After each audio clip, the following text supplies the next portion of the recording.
Hello everyone, আসসালামু আলাইকুম। আজকে আমি একটা চকলেট কেক বানিয়ে এবং ক্রিম দিয়ে ডেকোরেশন করে দেখাবো। তো কেকটা ছিল 2টা ডিমের। তো এখানে আমি 2টা ডিমের কুসুম আলাদা করে রেখে সাদা অংশটাকে বিটার দিয়ে বিট করে নিচ্ছি। আর একটু একটু চিনি দিয়ে তারপরে একটা ফোম বানিয়ে নিচ্ছি। চিনিটা একবারেই দিচ্ছি না, তাহলে ক্রিমের ফোমটা ভালো হবে না। চিনিটা আমি হালকা হালকা দিচ্ছি একটু পর পর দিয়ে তারপরে ডিমের ফোমটা বানিয়ে নিচ্ছি সুন্দরভাবে। তো 1 কাপ পরিমাণের চিনি দিয়েছিলাম। 1 কাপ না, হাফ কাপ হবে হয়তো, ভিডিওটা অনেক আগে করা, আমার খেয়াল নেই, হাফ কাপই হবে। তো বিট করার পরে আমি এখানে কুসুম 2টা দিয়ে দিয়েছি।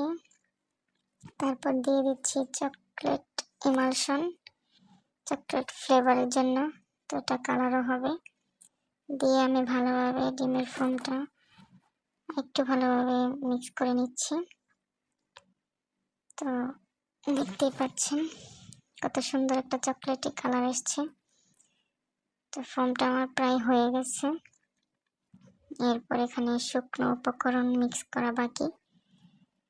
তো কেকটা যেহেতু 2টা ডিমের, সেহেতু পাউন্ড হিসাব করতে গেলে 1 পাউন্ড হবে।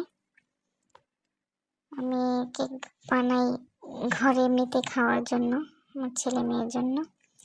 তো এই তো আমি শুকনো উপকরণগুলো চেলে তারপর দিয়ে দিচ্ছি। এখানে হচ্ছে ময়দা, বেকিং পাউডার আর কোকো পাউডার।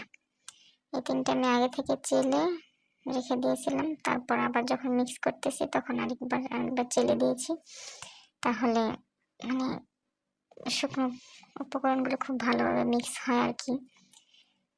তো কেকটা অনেক সফট হয়, যত বেশিবার চেলে দেওয়া হবে তত সফট হবে। তো মিশিয়ে নিচ্ছিলাম অনেক আস্তে আস্তে করে, হালকাভাবে, কারণ মিক্সিংটাই হচ্ছে আসল। মিক্স আস্তে আস্তে করলে কেকটা ভালো হয়। তো বাকি ময়দাগুলো আমি পরে আবার দিয়ে আবার মিক্স করে নিচ্ছিলাম। 2বারে দিয়েছি আমি। তো এই তো প্যানে দিয়ে দিয়েছি।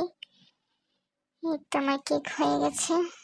এখন আমি এটাকে মোল্ড আউট করে নিচ্ছি। এরপর হচ্ছে ডেকোরেশনের পালা। কেকটা একদম গরমে যে ধোঁয়া উঠতেছে। এই কেকটা হচ্ছে আমার 2য়বার ডেকোরেশন করা। এর আগে কেক বানিয়েছি অনেকবার, কিন্তু ক্রিম দিয়ে ডেকোরেশন করিনি, এমনিতে বানিয়ে খেয়েছি। এটা হচ্ছে 2য়বার। এর আগে আরেকবার ক্রিম দিয়ে ডেকোরেশন করেছিলাম, ওটা অনেক কালারফুল ছিল। তো এটা আমি এত কালারফুল করিনি, 3টা কালারে করেছি। আর এটা হচ্ছে চকলেট ক্রিম।